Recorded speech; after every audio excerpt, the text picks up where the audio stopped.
children who are being raised by relatives other than their parents aren't getting the support they need, according to the charity Kinship.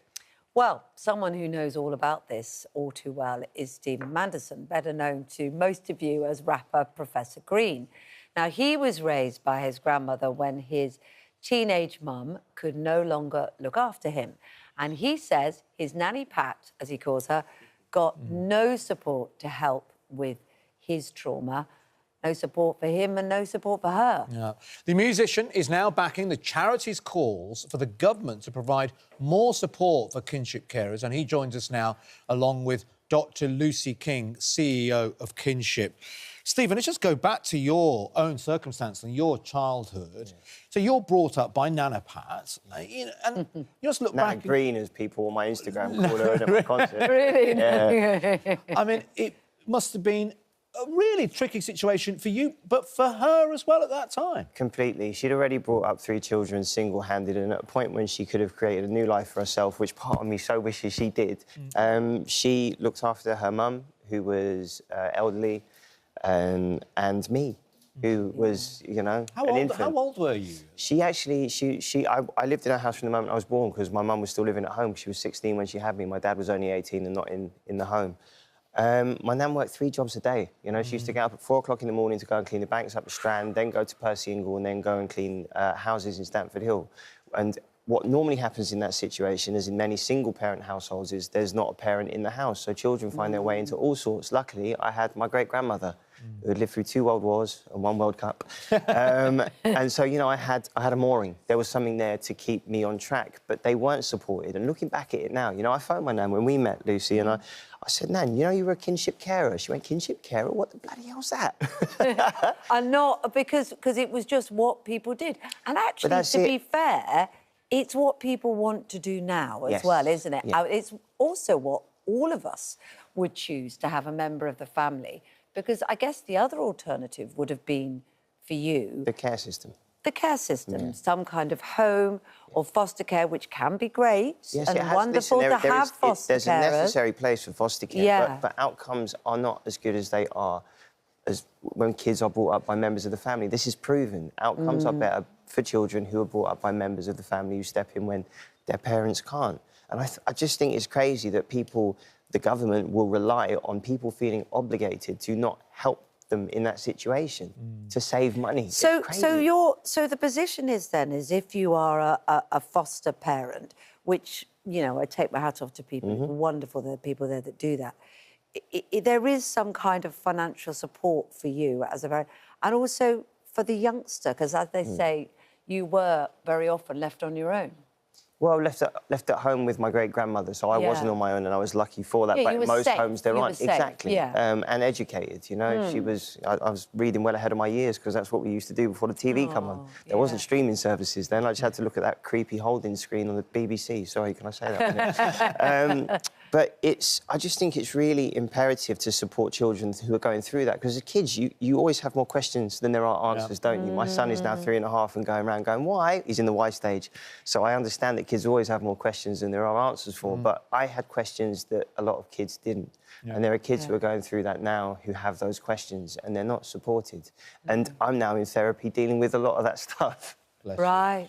Dr. Lucy Peake, but I think we called you Dr. Lucy King earlier. Apologies for that. Dr. Lucy, but you're CEO of the charity Kinship. There'll be a lot of people watching at home now going, I'm in this exact situation, or I've been in this situation.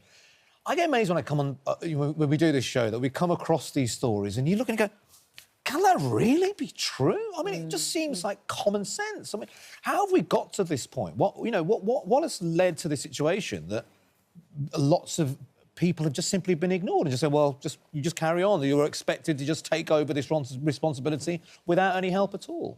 I think because they're family, they're taken for granted. So when things happen, and often there is a family crisis, social workers or the police might make a call to someone and say, will you take this child? And if you don't, they will go into foster care. And how do you say and I think, no? Yeah, as Kate said, it's what we would want from all our children, wouldn't we? We'd want someone who knows them, loves them, is committed to them to step forward. So that's what generally happens.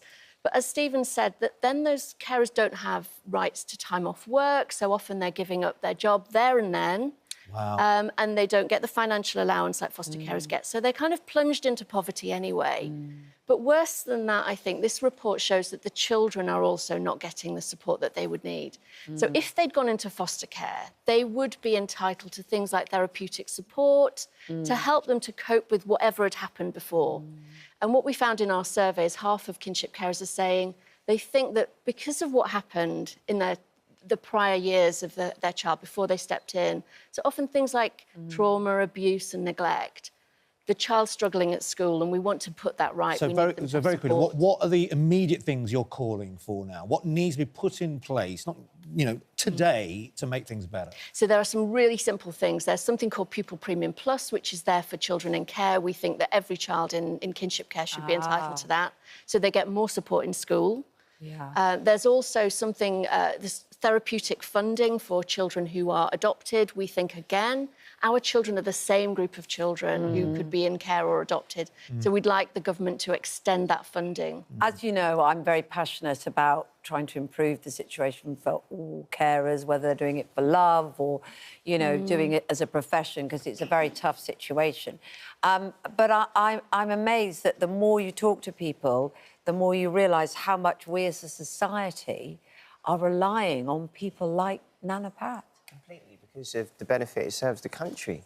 And you only have to look, it's not just in the immediate circumstances where a child is being brought up and then they go out into the world. It's beyond that, because the outcomes are so much better for children in kinship care. And we know what we know what is beyond that for kids who sadly have a negative outcome. And we know the cost of that as well. Not the personal cost to the kid I'm talking about, but just the financial cost, which is what the government tend to look at. So why would you not speculate? Why are we not being more speculative as a government and taking care of our youngers and our elders? That's another conversation. Absolutely. But, sorry, I say elders because I'm from Hackney. I mean our elders. When you did that? Well, fair I'm enough. talking to Kate. That's cheeky. Don't start. He's over there stirring the pot. Stop it. Stirring, Stephen. He's Stop stirring. it. It's too early in the morning for that. You both make really strong points, and I hope we listen, and we should talk about it again, because it seems very practical and sensible. Thank you very much Stephen, indeed. you do Nanny Pat very proud. Oh, can I just... Which camera can I look at? Go on. Morning, Nan! Oh, that's lovely. We should say, if anything that we've been talking about here has touched you and any of the issues we've been talking about has made you think, that's me, then you can provide advice and support at itv.com/helplines. Thank you very much.